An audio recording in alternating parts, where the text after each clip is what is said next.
พี่น้องกับทักทายสบายดีเนาะสบายดีเด้อพี่น้องเด้อสบายดียามบ่ายเนาะตอนบ่ายๆแดดอ่อนๆพี่น้องเอ้ยนำบัตรทุกคนที่โตเอ้าพี่น้องเอ้ยเปิดภาพเปิดคลิปมาอีกวันนี้ก็พอดีบริมา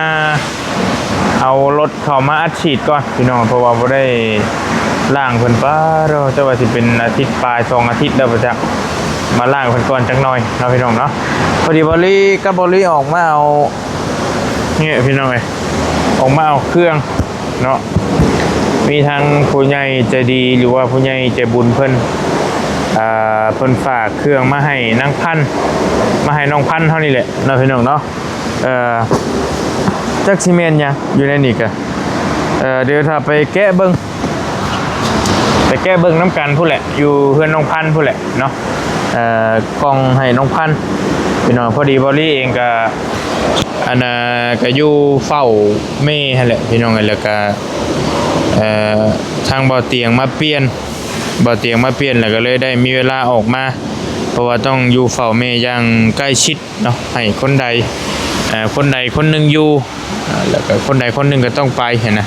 เปลี่ยนกันพัดเปลี่ยนกันภายมีเวียกก็ไปเดี๋ยวต้องให้คนใดคนหนึ่งอยู่อย่างใกล้ชิดแล้วพี่น้องก็ญาติพี่น้องก็อยู่ดอกแต่ว่าเฮาในนามผู้เป็นลูกชายนี่ก็อยากอยู่แล้วอยู่เบิ่งแยงทางอันเมพี่น้องเพราะว่าช่วงนี้เพิ่นก็อาการเมเพิ่นก็บ่ค่อยสู้ดีปานใดเมื่อยบ่ลีก็ได้ก็คือบ่แม่นพี่น้องเห็นนั่นแหละพี่น้องเฮาเองก็เล่นกับเมนี่ก็ลายมือเนาะจนว่าบ่ได้ไปใส่นะพี่น้องก็คือเห็นนั่นแหละก็เห็นแต่คลิปเฮาอยู่ใกล้ๆบ้านอยู่แถวบ้านไปไกลบ่ได้พี่น้องช่วงนี้ก็ได้ก็ต้องขอโทษขออภัยหลายๆเพราะว่าก็ต้องเป็นหน้าที่ลูกและบัดนี้เนาะเบิ่งแยงเพิ่นในข้าวเจ็บข้าวเป็นพี่น้องเห็นเนาะเหลือแม่คนเดียวทางบริก็ได้ก็บ่เตียงก็ได้เนาะแล้วก็เบิ่งแยงกันไปพี่น้องก็สู้ๆกันไปแต่ยอมรับได้ว่าเมื่อยแห้งช่วงนี้มันเพราะวงพี่น้องเพราะว่าทางแม่เพิ่นก็คือล่าสุดนี่ก็เพิ่นจุกท้องแน่นท้องนะพี่น้องนอนบ่ค่อยหลับแล้วก็ปวดคอเกิดจากสาเหตุนอนบ่ค่อยหลับแล้วก็เป็นกระเพาะนะแล้วก็ความดันขึ้นนะความดันขึ้นแล้วก็เลยเฮ็ดให้นอนหลับบ่ได้หลับเล็กๆน้อยๆมันก็เลยเมื่อยเฮ็ดให้ตัวเราเองหันเมื่อยนะพี่น้องเนาะก็เลยว่าทางเฮาเองผู้เป็นลูกนี่ก็โอ้ยเมื่อยนะพี่น้องเห็นน้ำแม่เป็นจังซั่นแล้วก็ได้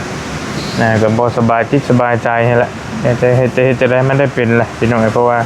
ช่วงนี้ก็เป็นช่วงมรสุมคือทางบาลีก็บ่เตียงก็ได้ก็พอได้เฝ้าแยงเพิ่นพี่น้องสิไปปะก็บ่ได้เนาะคือล่าสุดนี่ก็ทางบ่เตียงเพิ่นก็ไปทาง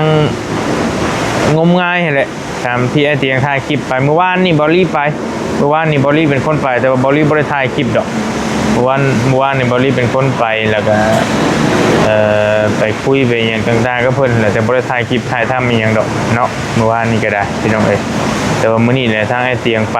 ไอ้เตียงเพิ่นถ่ายคลิปถ่ายทำก็เป็นเรื่องงมงายพี่น้องงมง่ายๆไปเพราะว่าในใจบอลลี่เองนี่ก็บ่ปานใดดอกทางนี้แต่ว่าทางคือโดยปกติแล้วนี่ทั้งแม่เพิ่นแล้วก็ทั้งญาติพี่น้องผู้ใหญ่เพิ่นแล้วก็เพิ่นอยากเชื่อทั้งนี้ก็ค่อนข้างหลายก็เลยว่าเอ้าไปเฮ็ดไปตามที่อันน่ะให้เพิ่นสบายใจหั่นแหละว่าซั่นซะพี่น้องแต่ว่าเฮาถ้ามันเลอะเทอะไปหลายเฮาก็บ่เฮ็ดได้พี่น้องแต่ว่าซ้ำใดซ้ำหนึ่งนี่ก็พอให้เพิ่นสบายใจนี่ก็เฮ็ดได้อยู่ถ้าเพิ่นให้ฆ่าสัตว์ตัดชีวิตบ่นั่นโน่นนี่ไปขาหมูขาเป็ดขาไก่ไปถวายแล้วมันจังสิเศร้าที่ช่วงที่เศร้าน่ะมันบ่แม่นแหละตอนนั้นมันสิออกนอกทางแล้วพี่น้องเนาะแต่ว่าเรื่องตัวนี้ก็งมงายอยู่แต่ว่าอย่างน้อยมันก็ยังบ่ได้ขาดสัตว์ตัดชีวิตนะพี่น้องเฮาก็เลยว่าเอ้าเฮ็ดไปพอได้ให้เพิ่นสบายใจเนาะเพราะว่าเฮ็ดได้เบิดทุกทางนั่นแหละเพราะว่าถ้ามันเป็นอย่างมากแล้วเฮาก็สิมีทางตีว่ายังค่าตัวนั้นค่าตัวนี้หั่นน่ะก็เข้าใจอยู่พี่น้องแต่ว่าทางนี้ทางนั้นเฮาก็เบิ่งแล้วว่ามันสมเหตุสมผลบ่สิ่งที่เฮาไปเฮ็ดต่างๆหั่นนะพี่น้องเนาะแต่ว่าเรื่องไตนี่ก็พ่อแม่พี่น้องก็เว้าไว้คือฮู้กันนั่นแหละเพิ่นหลายคนเพิ่นก็ว่า จังใดมันก็ต้องได้ฟอกพี่น้องจังใดก็ต้องได้ฟอกนะแต่ว่าบางคนว่าบ่ฟอกก็มีหลายบางคนบอกว่าทางแพทย์หมอเพิ่นให้เพิ่นสิฟอกให้แต่ว่าเฮาบ่ยอมฟอกกลับมาเฮือนมาซ่านมานอนงดอาหารกินหืดกินยาไปแล้วก็เศร้าก็มีอยู่ไปหลาย10 ปีก็มีหั่นน่ะก็เว้าไปต่างๆนานาบ่ฮู้ว่าสิว่าเฮ็ดจังใดพี่น้องเนาะเพราะว่านึ่งมานี่มันไตอย่างเดียวเพิ่นก็บ่แม่นแล้วมันเป็นทั้งโรคกระเพาะเป็นทั้งหัวใจเป็นทั้งเบาหวานเป็นทั้งความดันมันลดรักษายากนิดนึงพี่น้องเฮาสิกินยาปัวไตผัดยันกินลงไปมันแบบแพ้กระเพาะอีกก็บอกกระเพาะเป็นแพ้หั่นน่ะก็เลยว่าก็เลยว่ารักษายากนิดนึงโอ้โหจักสิเฮ็ดจังได๋บ่ลีก็ได้เมื่อยพี่น้องเป็นช่วงมรสุมแห้งช่วงนี้ก็ได้พอลี่หากผ่านมาช่วงหนึ่งฮะทางไม่เท่าทวดกันเล่นบอลี่เล่นลงไปลงมากลับไปกลับมาโดนว่าวินเวียนตอนนั้นก็ได้เนาะไม่เท่าทั่วคนไข้ในแล้วตอนนี้เพิ่นกินยาพื้นเมืองเพื่อนนะยาฮักไหมต้มฮักไหมกินต้มฮักไหมกินแต่ก็บ่ได้ประมาทยาพื้นเมืองลาวเฮาดอกพี่น้องตัวถึกกระถึกตัวบ่ถึกก็บ่ถึกคือกันตัวนี้ก็ได้เพิ่นกินสดยาพื้นเมืองนั่นแหละยาพื้นเมืองกินแล้วว่ายาลวงเฮานี่ก็ปะแล้วทางไม่เท่ากันกินเป็นกินเฉพาะเวลามันทายบ่ออกบ่อีหยังนะเรากินแต่ว่าคืออันกินประจำเนี่ยคือว่าปะแล้วซะยาเอามาแต่โรงพยาบาลนะกินแล้วมันเมื่อยมันเพลียมันเป็นอย่างต่างๆแหละพอมากินยาต้มทางไม้พื้นเมืองเท่านี้แหละก็มันเศร้ามันช่วงมันเศร้าเหรอนะเราก็เลยว่ากินก็กินไปตัวใดมันถือก็กินไปนะพี่น้องเนาะกับบ่ประมาททั้งสองนั่นแหละทั้งยาลวงทั้งยาพื้นเมืองเฮากับบ่เตียนแต่ว่าคือเมทั้งเมบอลี่นี่ก็เป็นโรคไตก็คือเฮาฮู้แหละไตมันยาเนี่ยมันก็แพ้ไตอยู่แล้วเนาะพี่น้องเนาะยากินยาลายมันบ่ดีอยู่แล้วนะแต่ก็จักเสียจังใดก็ให้กินบัดอยู่ทั้งนี่ก็ได้บ่เตียงเท่านั้นแหละหลักๆเพิ่นก็หามาสารพัดสารเพแนวอยู่แนวกินแนวอยากแนวนั่นโน่นนี่แนวทางไผว่ามันดีเฮาก็หามาซั่นซะพี่น้องเนาะ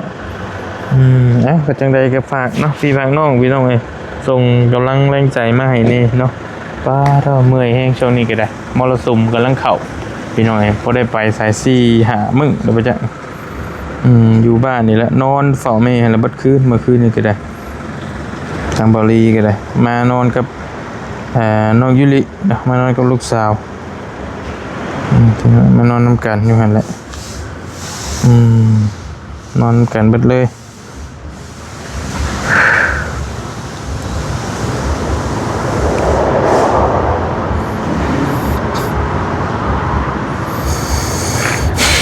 เดินมาเบิ่งเฮือนน้องพันธุ์ก็แล้วเลยเด้นี่ก็ได้เริ่มก่อบันไดเลยเนาะเฮือนนางพันธุ์เฮานี่ก็ได้ก็ถือว่าโอ้ไวพี่น้องเบาลี่เองก็ตั้งแต่แกไม่สลาไปให้มื้อนั้นพุ่นแหละแล้วก็บ่ได้ไปใกล้ไปทัดบ่ได้ไปอีหยังเลยนะทางเข้าก็จักเป็นอะไรนี่ตอนนี้ก็ได้พี่น้องบ่ฮู้ว่าเป็นจังได๋ทีมงานก็ส่งมาหาอยู่ดอกทางลุงหนวดเพิ่นก็ส่งมาถามอยู่ถามข่าวอยู่ว่าเป็นจังไดจังไดกับล่าสุดเนี่ยเพิ่นส่งมาถามเรื่องสีทาลูกติงมันบ่พอเพิ่นก็ถามว่าเงินน้ำบอลี่ยังพอมีบ่นะแต่ว่าเงินน้ำบอลี่ก็ยังพอได้อยู่พี่น้องยังได้อยู่เพราะว่าเงินซื้อลูกติงเงินบ่เงินซื้อลูกติงเงินเหลือจากซื้อไม้สลาหั่นแหละมันเหลืออยู่ล้านปลายแต่ว่าบอลี่ก็สิฮักใส่ค่าสร้างน้ำเน่ก็จักสิฮักใส่จักแสนต้องมาไล่เบิ่งก่อนเพราะว่าเฮาก็แบ่งออกไปซื้ออันเครื่องอยู่เครื่องกินนั่นแหละให้เพิ่นเงินที่มีอยู่แต่ก่อนก็ได้แล้วก็สิฮักมาคืนไว้ตัวค่าสร้างนี้เนาะแต่ว่าทางลุงหนวดบอกว่าเงินบ่พอเด้อว่าซั่นก็เลยว่าบริว่าได้อยู่ซ้ำทางซีนะให้เราซื้อทางซีไปแล้วก็จะเอาเงินไปคืนให้ลุงหนวดเอาให้ไปซื้อทางซีมาทาลูกติ่งนะพี่น้องพอได้ให้มันจบมันงามบ่ซั่นเนาะเงินนางพันสำหรับเงินนางพันเฮานี่ก็ได้เมื่อยพี่น้องไปมีเนาะ คำแนะนำดีๆจากไหนแนวใดก็ส่งมาบอกกันในเด้อพี่น้องเด้อเนาะนี่ก็จักชิดแนวใดแหละบาลีก็ได้พากันอยู่เบิ่งแม่ก่อนพี่น้องเอ้ยเพราะว่าสิไปไกลก็บ่ได้เนาะ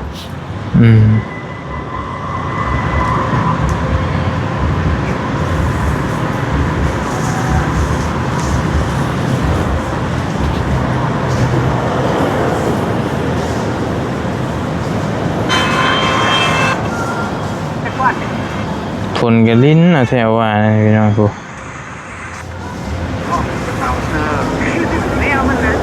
นี่คือเพื่อนน้องพันงามนะพี่น้องเอาเรื่องอยู่สีเนาะพี่น้องว่าสีนี่เป็นเท่าใดก็ส่งมาบอกกันในจบหรือบ่จบงามหรือบ่งามเท่าใดก็บอกกันในเด้อพี่น้องเด้อเรื่องสีถ้าเพื่อนน้องพันพี่น้องไอ้สีอันนี้เห็นนะสีไม่สลานี่เนาะแต่ว่าหลายคนก็เห็นดีเด้อหลายคนก็มักสีนี้สีเป็นเบิ่งเป็นสีที่เบิ่งแล้วบ่เบื่อว่าซั่นดอกเบิ่งได้เรื่อยๆเนาะพี่น้องเนาะคือสีคอนบุรีนี่ก็ได้ก็คืออีกสิบ่โดนละน้องเพิ่นนี่ก็คือสิได้ขึ้นเฮือนใหม่ไต่เฮือนงามน่าจะพอดีต้อนรับออกพรรษานี่เลยเพราะว่าอีกบ่โดนก็ออกพรรษาแล้วนี่พี่น้องอีกบ่กี่มื้อนี่มั้งนี่บ่สิใกล้บุญทรงเฮือแล้วนี่พี่น้องแล้วก็สิได้ออกพรรษาเนาะตามประเพณีบ้านเฮาก็มีการขายอยู่หิมโขงอย่างต่างๆหลายพี่น้องทางนั้นก็ได้เป็นขายกันเนาะก็บ่ได้ไปทางใดพี่น้องเวียกงานการบ้านการเมืองก็เงียบๆก่อนบ่รีก็ได้ช่วงนี้มีแต่อยู่น้ำเบิ่งน้ำแม่หั่นแหละพี่น้องเนาะ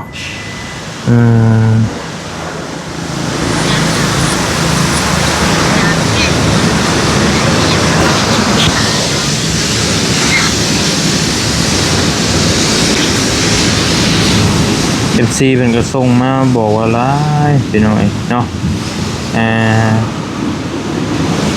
คือเอ่ยทานนี่ก็เพิ่นส่งมาหาเพิ่นบอกว่าถ้าฟอกคือทางนี้นี่ก็ยันเสี่ยงมีอยู่คน2คนเพิ่นก็ส่งมาบอกว่ายันห่างกายไม่บ่แข็งแรงถ้าได้ฟอกนะพี่น้องแล้วก็ยันมันอันตรายว่าซั่นแต่ว่าบางคนก็ว่าเฒ่ากว่าเราเฒ่ากว่าเมบอรี่ก็ฟอกได้ก็ยังฟอกได้นะบางคนก็ว่าไปนั้นบางคนก็ว่าบ่ให้ฟอก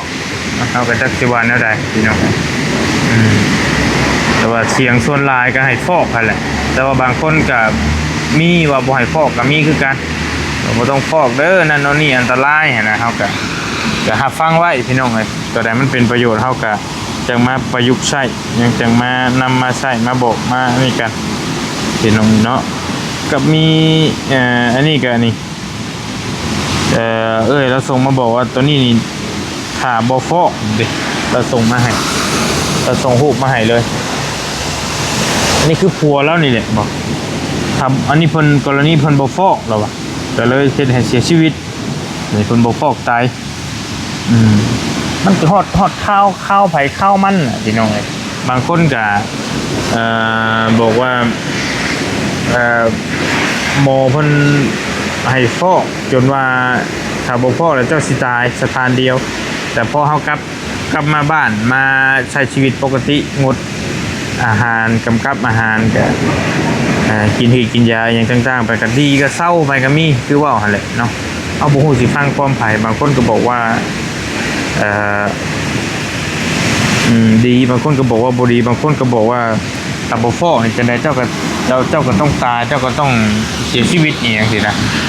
ก็เลยบอกว่าจักสิฟังความไผเรื่องนี้ก็เลยว่าปวดหัวกันอยู่พี่น้อยเมื่อยนี่ก็ได้ลายแห้งพี่น้องเพิ่นส่งมาบอกอีหยังต่างๆเต็มอยู่ทั้งบ่เตียงแน่ทั้งบ่ลี่นี่จักเขาสิหาอีหยังอยู่ใส่แบบใดยาสมุนไพรก็ได้เนาะก็อยู่ต่างประเทศอยู่อย่างต่างๆนี่ก็มีเต็มพี่น้องเพิ่นส่งมาให้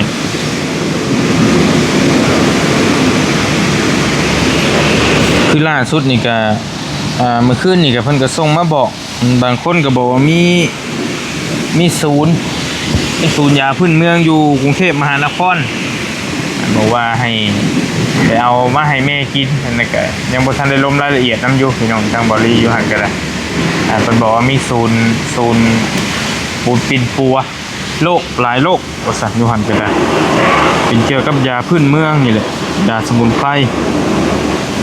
แล้วก็บางคนก็บอกว่าให้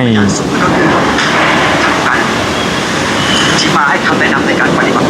ให้เอาไตหมูให้เอาไตหมูดิบแล้วก็มาหมักใส่กระเทียมหรือใส่เกลือน้อยนึงพอสั่นแล้วก็แช่ช่องฟิตไว้แล้วก็เอามาต้มแล้วก็สดกินน้ำมันเอามาตากแห้งไงแหละเอามาตากแห้งแล้วก็ใส่ช่องฟิตไว้เพื่อเอามาหมักใส่กระเทียมนะแล้วก็เอามาตากแห้งแล้วก็เอายัดใส่ช่องฟิตไว้แล้วก็ทยอยเอามาต้มให้เรากินนะหลายคนก็แนะนำไปนั่นก็ว่าดีนั่นก็กินแล้วมันขับเหนียวออกเหนียวขุ่นๆเลยมันจะขับตัวเหนียวออกซอยไตขับเหนียวหรืออย่างสักอย่างนี่แหละก็ลายแห้งอันนี้ก็ได้บริก็รู้จักสิฟังความไผ่ความยาอย่างเนาะแต่ว่าก็ขอบใจได้พี่น้องขอบใจได้ลายที่เนาะส่งมาบอกมากล่าวกันพี่น้องลายให้พี่น้องเอากะครับฟังไว้เบิดนั่นแหละแต่ว่าทั้งนี้ทั้งนั้นกะคือสิบเว้นแพทย์มอเนาะแต่ว่าหลักๆตอนนี้นะคือเมย์เพิ่นอืดท้องเพิ่นจุกท้องเฮ็ดให้นอนบ่หลับจุกท้องแล้วก็แน่นท้องแต่ว่าเราก็เอื้อมอยู่แล้วก็ขออนุญาตกระตดกันยังอยู่นะไล่ล้มไล่ยังอยู่แต่ว่าเรามันนอนมันเฮ็ดให้นอนบ่หลับแล้วก็เลยเครียดอยู่พี่น้องจะเฮ็ดจังได๋เข้าแล้วก็บ่ค่อยอยากก็เลยว่าโอ้ยบ่จักในสิว่าแล้วบ่ลีก็ได้มีแต่ฟังไปนำกันนี่แหละพี่น้องสิเป็นแนวใดก็จังว่ากันเนาะก็ฝากพ่อแม่พี่น้องเด้อพี่น้องเด้อเป็นแรงบันดาลใจให้พี่น้องจักสิเฮ็ดแนวใดนะบ่ลีก็จักสิเว้าสิว่าไปแบบใด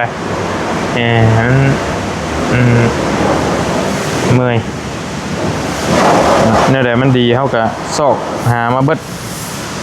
เนาะแต่ว่ากินแม่ที่กินห้ามไปกระลายกับคือแม่เราเองกับห่างกายแล้วมันก็ทนบ่ไหวนะเขาจะกินไปมั่วซั่วอะไรกันมันก็เมื่อยพี่น้องเนาะเอาไปมีคำแนะนำดีๆนั่นใดก็ส่งมาบอกกันเนี่ยพี่น้องไอ้เมื่อยทำบริก็ได้เนาะก็นอนชิวเฝ้าแม่เนี่ยแล้วเบิ่งอาการเพิ่นจนเพิ่นดีขึ้นแล้วก็เอาก็จังสิว่าสิคอยออกไปเวียกไปงานได้ช่วงนี้ก็ยังอันนี้อยู่